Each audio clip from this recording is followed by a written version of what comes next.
Good morning. Good morning. Well, I'm so glad you're able to join us today for another episode of Doctors.us Live. How are Hey, you today? I'm great. How you doing yourself? I'm doing great. It's kind of gloomy here in Southern California, but it's a good day. Yeah, well, it looks like we are getting sunshine, but it's cold still. Well, again, everybody will say they'll throw things at me and go, it's not cold when it's in its mid to high 60s. I'm still aiming for about 75, and then I'll stop saying it's cold. Right. I mean, we get spoiled with the weather here in California, so a little bit colder, we can tolerate it. um, All right. Well, I'm Dr. Andrea Lee, and along with me is Dr. Stephanie Ardrey, your guide through the world of personal finance. Whether you're a seasoned investor or just starting out your financial journey, we are here to empower you with practical tips. And, hopefully with the information, you can make a more informed decision to meet your financial goals. Absolutely. Well, today we have an amazing topic. To me, I think all of our topics are amazing. Maybe I'm a little biased, but families find themselves faced with risk. Life is filled with the possibility of risk. And oftentimes people are not prepared because they Right. sort of feel like they can plan for risk or accidents or emergencies. But unfortunately, many of these things are unforeseen. So I think our topic today will be really both informative and helpful for folks wanting to prepare, because there are some ways that you can actually prepare. Yes, I mean, it is an exciting topic, risk mitigation and family financial planning. At time we're so busy working hard and creating wealth, but we don't put much time into or thought into safeguarding or preserving your wealth that you created. So there are strategies that you can incorporate into financial planning to reduce the risk and also maximize your wealth potential. So, financial planning is an ongoing process. So, significant events such as getting married, buying a house, having kids, or getting very sick, or unfortunately, getting a divorce. All of these events can affect your financial goals and objectives. So, it's important you review your plan and reassess on a regular basis to have all those priorities covered. Absolutely.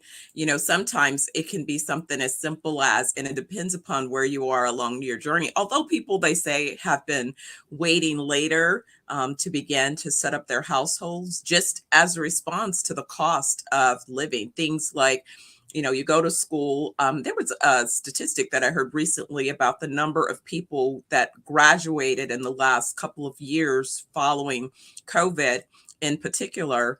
And with the uncertainty in the economy, you may have graduated with a, undergrad, advanced level degree, but found that there wasn't as many opportunities to enter into the job market at a level that may be sufficient to not only cover your living expenses, but if it is that have student loan debt, which many people do, to be able to support that student loan debt as well. And so that becomes a bit of a burden if it is that, you've gone to school and you've earned a degree and you have debt. So if your income is not what you anticipated it would be, how then do you cover your household and living expenses? That then leads to, sadly, for some cases, significant debt. So how do you work yourself out of a debt plan? And lo and behold, don't have a job loss or a medical emergency. Those tend to be, along with things like sudden death. I've heard of people, and it happened often, where there's a death in the family. It's a major contributor to the household income. Right. And all of those things are disruptions and can really create not only the emotional trauma that the family is dealing with, but also the financial burdens that continue to mount in those situations. Absolutely. I mean, reassessing your risk regularly, especially evaluate your financial liabilities, such as loans like auto loans, credit card balances, mortgages, personal loans, and there's bad debts and good debts too, right? So those are the things that you want to reassess to align your financial objectives and goals, especially with the market fluctuation and first personal goals and life event changing can impact your financial objectives and goals. So it's important that you regularly reassess all of these components as the times goes on and you encounter a major events in the family. You want to limit those liabilities and also legal liabilities that not a lot of people think about.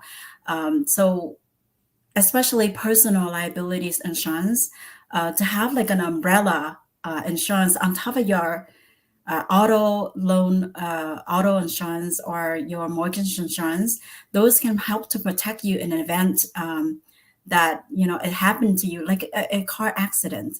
When you have a minimum coverage, they can sue you, and you could have force you to tap into your equity, home equity, to pay for those liabilities, right? Absolutely. And a lot of times that's one of those things that people don't think about. You're trying to save money on the front end and pay for a minimal amount of coverage. But if you have assets, that's not a wise decision, because unfortunately those assets are at risk for the shortfall. And a lot of times that's something as simple as that people don't consider. Yeah, I mean, you expose yourself with all these risks. Every day we encounter things that we don't expect, like big medical expenses, getting very, very sick, then you no longer can work. How do you replace your income? How do you ensure your family will have enough income to cover all the expenses, loans, bills, and all of that, if you no longer can work due to major medical event like chronic care or long-term care, right? So then you need to have some sort of income replacement. And there are strategies like life insurance policy nowadays that help you able to leverage that to pay to access the money to pay for your chronic long-term chronic care, medical like terminal illness and critical illness.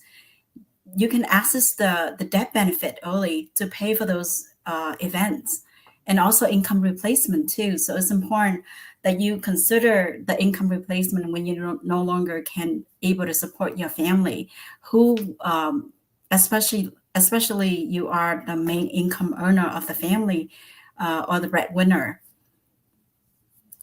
Yeah, it's really again, and sometimes it's chronic conditions. I just had a real dear friend of mine share the passing of his sister, and she was a contributor to the household income, but she leaves behind three children, three minor children, and a husband. And so just think about, even though the husband has a means for income, just the emotional trauma experienced through the chronic condition she suffered from, breast cancer. So that was a long-term, illness. So think of how much the disruption to the family emotionally, is she going to be okay? Is she going to recover? All of that, the mounting medical bills, and then to now have this person, unfortunately, transition, then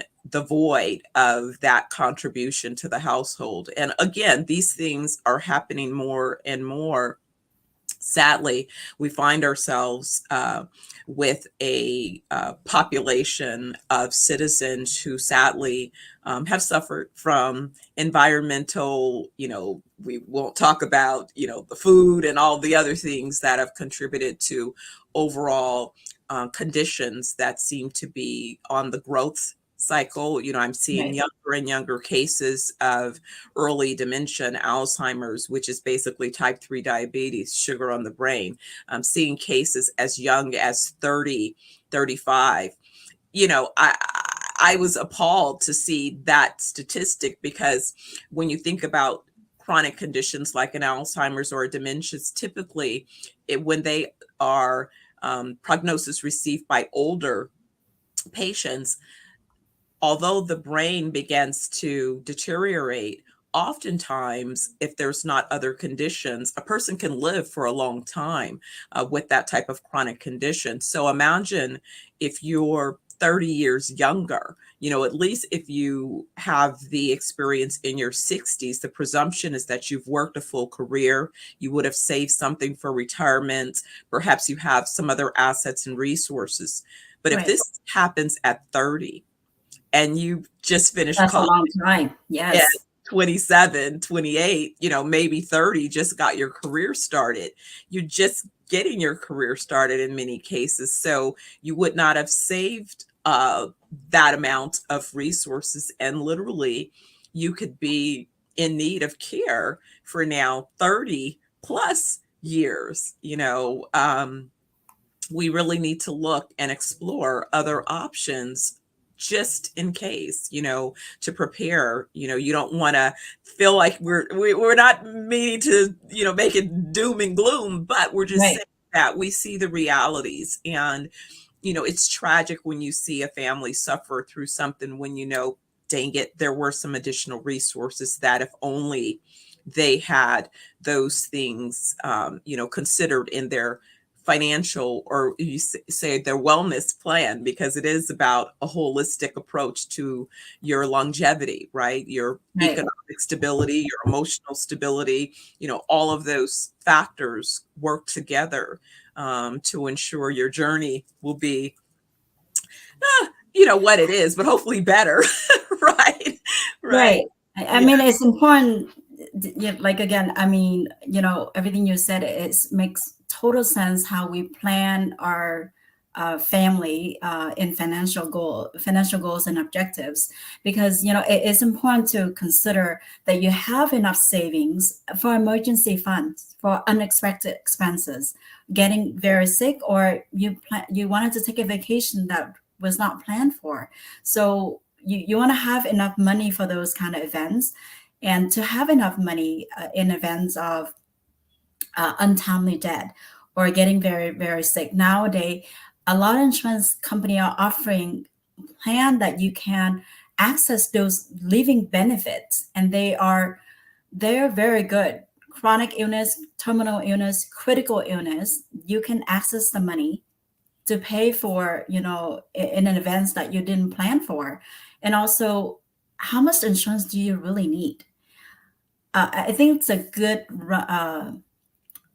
rule in general is about 10 times of your income, your annual income. So let's say if you make 100,000, you want to plan for at least $1 million in your insurance to adequately cover for your needs. And also, if you have children, you want to add 100,000 for each child. So two children, that's 200,000 to cover for educational expenses.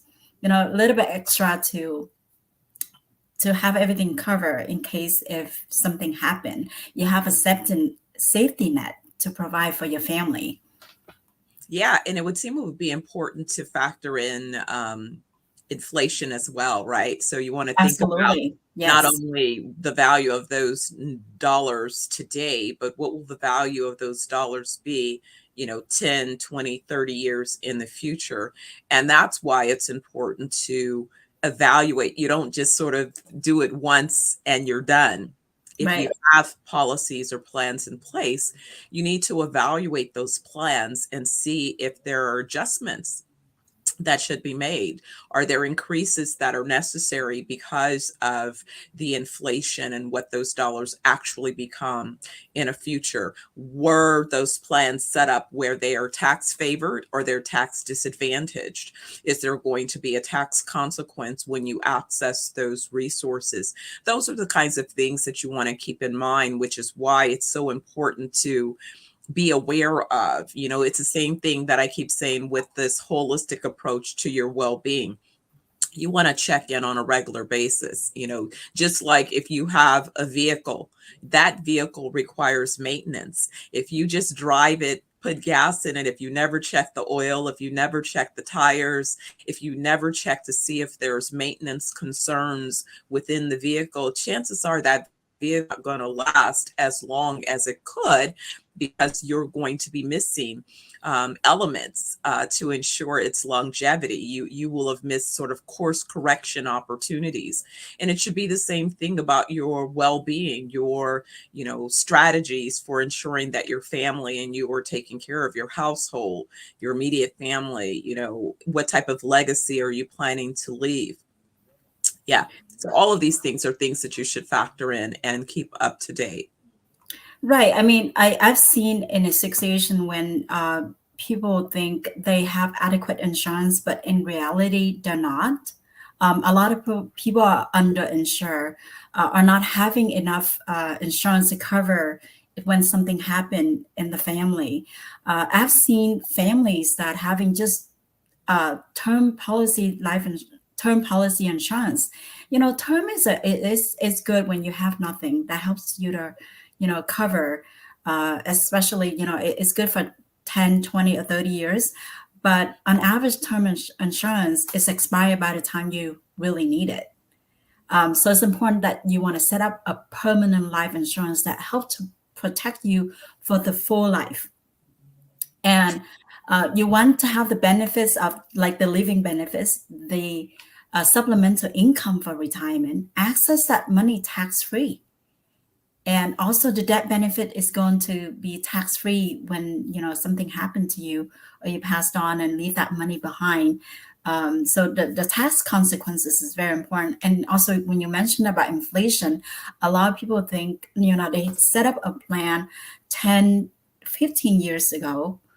That plan may not be sufficient enough for today because of inflation. On average inflation, we account by 2.5%, 3%. But in reality, it's more than that, right? I mean, we feel like when you go out to a restaurant right now, whatever you pay right now is almost double compared to before the pandemic, isn't it? Absolutely. The prices have gone through the roof. I see it everywhere. I was stunned, just so-called the fast casual, you go out for a fast casual meal and it's 30, 40 bucks just for, basic things that you say, wait a second, how is it that that's a 40-buck meal? When, at best, it was 15, maybe 20 bucks, Right. but you see the increase in cost. And just to pick up on something that you were mentioning about the importance of transitioning from term to permanent, because in some of these cases, you still need to health qualify. You want to consider the transition to your permanent policy while you are in your best health possible, because that is going to contribute to the cost of the policy as it relates to the policy that's based upon your life. And so, again, I know I've mentioned this in prior segments, the importance of not only you health qualifying as early as you can, but also for your children as well, while they are healthy and in their, best condition is the best time to qualify for permanent type policies, so that the insurance portion of the policy is at a lower rate. Right. And remember, for insurance, you cannot get it when you need it. Right. Isn't that You true? have to plan in advance. And I've seen a lot of people would say, "Oh, I would buy insurance, and term is all I need because my children probably need that money if was something to happen to me. But by the time I'm retired, I don't really need that insurance anymore because my house is paid off. I don't have that much liabilities. I have retirement accounts. I have money saved up. I have Social Security. I don't need insurance anymore." But in reality, when the time that you retire at age 60, 65 or older, you may not have those liabilities, but the medical expenses can be astronomical. And that could wipe out your entire saving and just get hit with one major medical condition. Absolutely. Right. The medical expenses seem to be, when we look back and say, what are some of the things that contribute to a house sort of crumbling? Oftentimes it's a tragic, chronic, sudden medical condition that disrupts the stability of, a family's earnings and economic stability, and that then condition now is an existing condition, which then in some cases makes it difficult or impossible. Well, I guess I wouldn't say impossible, but sometimes the cost of a premium when you have a pre-existing condition It can be much higher. be Yeah. much higher. It's substantial. Yeah. And the long-term care portion too, because when you get older, when you have a medical conditions and you need long-term care help, well, the cost can be varies based on the location, of factor of location or type of cares or individual needs. So let's say if you need assisted living, that could be anywhere, could be $4,000 or $5,000 a month easily. And for nursing home care, 7,000-9,000 a month. Are you kidding me? I was doing a pro forma for our special memory care approach. We were looking to launch a facility in California and using our overall holistic care, especially for those with early sudden dementia stuff. We have, a protocol that we think would be really impactful.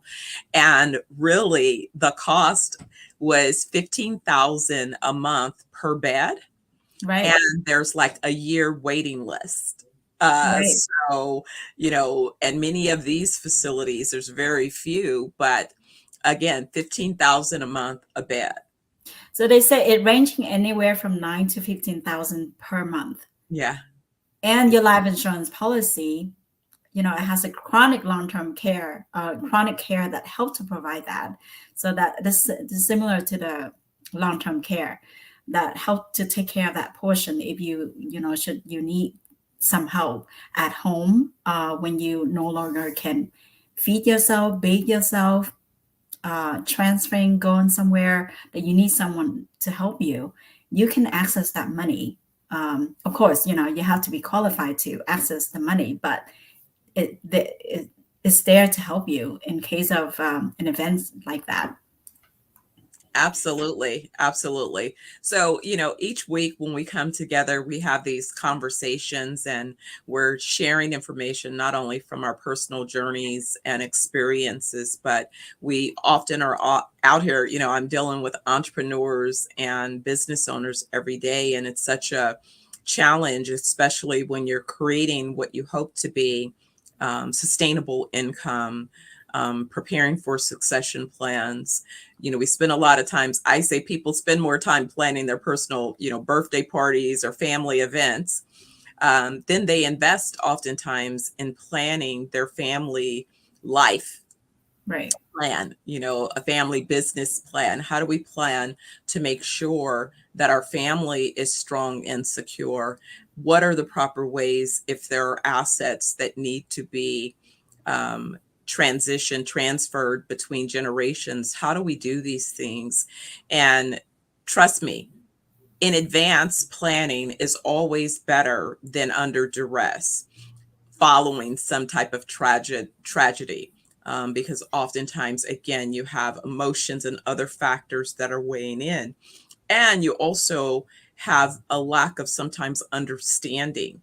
People need to come together and clarify what they understand about this process of planning. Oftentimes, family members lack, not only family members, but, the public in general, the vocabulary to, so many terms. I hear people talk about things and they're so misused. It's like, no, that does not mean that. It's like, Right. First of all, in every sector, there is a particular vocabulary. And oftentimes, if it's not your area of profession, you would not necessarily have the vocabulary. Right. It's not expected that you would, but you do need to identify a group of trusted professionals, your bench, who's able to, weigh in and recognize, again, in the case of things like memory care, as a person faces those types of conditions, the memory is playing tricks. So sometimes, a person is saying one thing and meaning another thing, but if you're not aware of what memory care or memory deterioration looks like, it can be a shocking experience. I know in my own personal family, it was very difficult to understand as someone began to lose their mind, because they had part of it over here that seemed to be accurate, but then the short-term memory was completely, off base. So all of those things factor in to the importance of making these plans as early as you can and updating them. Exactly. And also, talk to a professional that can help you with these process, because a lot of time we don't know what we don't know. And you may not asking the right question to benefit you. So, let's transition to the estate planning part. You want to have a comprehensive estate plan that include wills, trusts, powers of attorney. So in case of a debt in the family, you want to avoid probate court. That's an ugly battle to go through. High fees. You don't want to leave, everything to the court to decide who, what asset go to who, and they will make decision for that. So in advance, you can create a trust for that. You can control your inheritance and determine who inherits what, and also guardianship for your children as well. So you want to plan all of those in advance. Also, tax deduction. There's ways that you can, you have a sizable asset, you want to leave that to your children. There are ways that, how to minimize the tax when you pass on for generational wealth transfer. And as well as the family, avoiding family strife, right? You don't want, battles within the family when you're no longer there to provide them. So it's something, you want to have a clear instructions to avoid any confusion or disagreements within the family. And I think that that's also critical. It's so important to have these conversations, because oftentimes these things are not communicated, especially when the matriarch or patriarch is alive. And so unfortunately, it's all left to interpretation. And I see so many families in strife.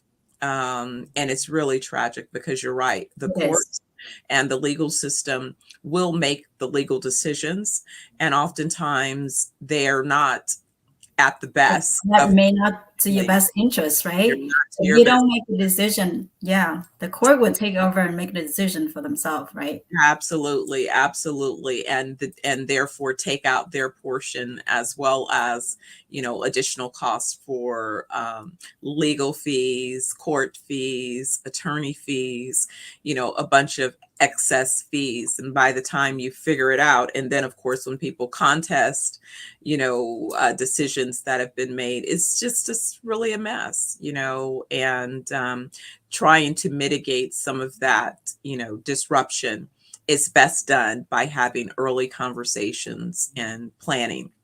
It's the best way forward. Right. I mean, it may be hard to sit down and really organize and plan in advance, but once you have that set up, you gain a peace of mind, and just modify that plan along the way to fit your life-changing events, like married, having kids, and kids going to college, buying a house, getting additional protections, or going through medical expenses that require you to pay high deductible. And that's what leads us to health insurance and disability insurance. So a lot of people think, the health plan that they have may cover everything, but it's not. You have deductibles that you have to meet, and it may cover the hospital portion or the pharmacy portion, but when you hit long-term care or chronic long-term care, your health insurance does not cover that.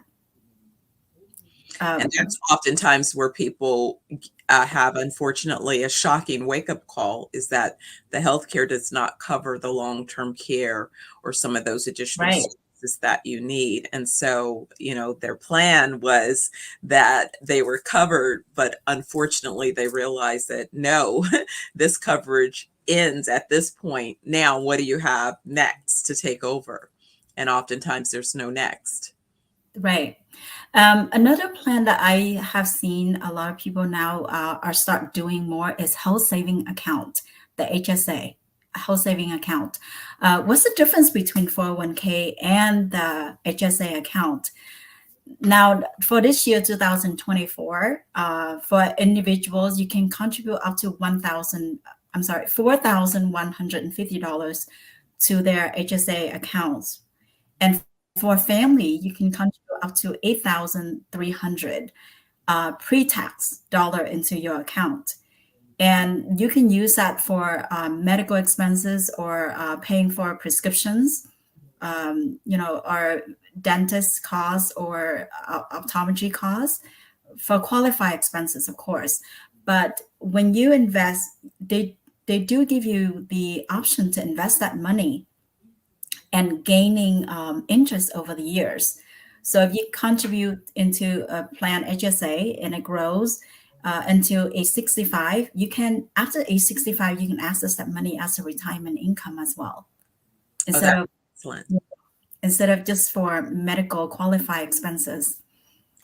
That's excellent. I think that's a great option. I love policies that allow you some type of flexibility where, although you may set the funds aside for a particular purpose, if you're blessed and that purpose does not manifest, you still have access to those resources. There's some other programs that end up being a little bit more restrictive, where they're only used for a particular purpose. And it's if you don't have that situation, you also still can't access those funds. So this would be a great alternative, and there might be some more alternatives.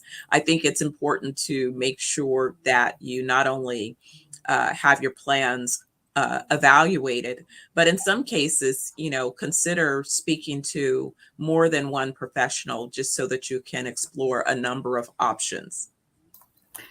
Right. It's especially the 401k plan. A lot of people just think 401k plan is the best plan out there because that's all they know. That's all I knew back then. I thought 401k was the best plan. I maxed out my 401k because I didn't know any other plan beside the stocks and bonds. So it's important that you diversify out your portfolio: stock, bonds, 401k, retirement income. The insurance part of it is also, you want to incorporate all of that into your portfolio to have a balanced, protected plan. And another thing is you wanted to have a plan that you can access that money tax-free down the road, so you don't have to pay tax. The 401k, when you access that money or RMD at age 73, you have to pay tax.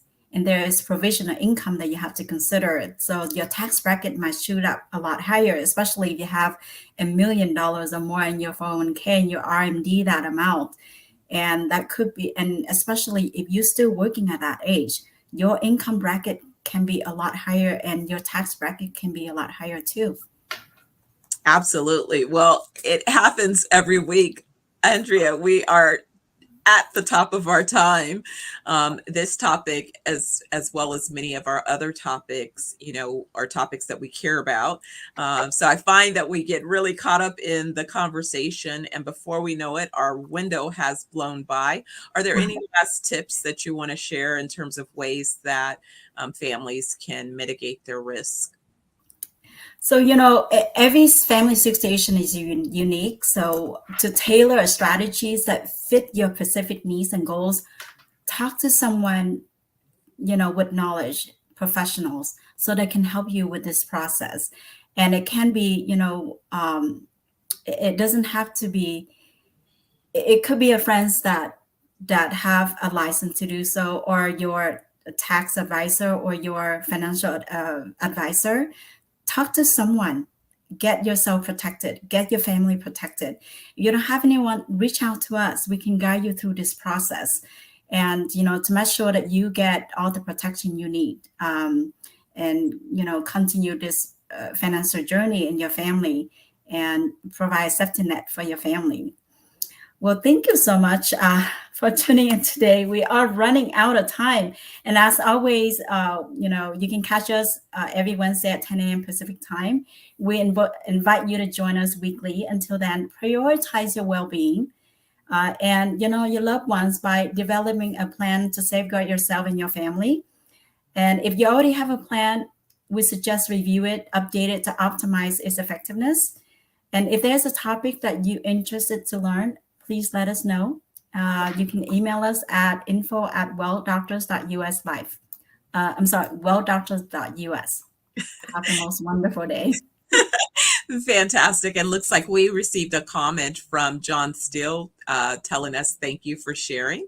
So I wanted to make sure that we made mention to John. Thank you, John. Thank you for Thank your you, John. comment. We appreciate it. And yes, everyone, be well. We'll see you next week. Take care. Take care.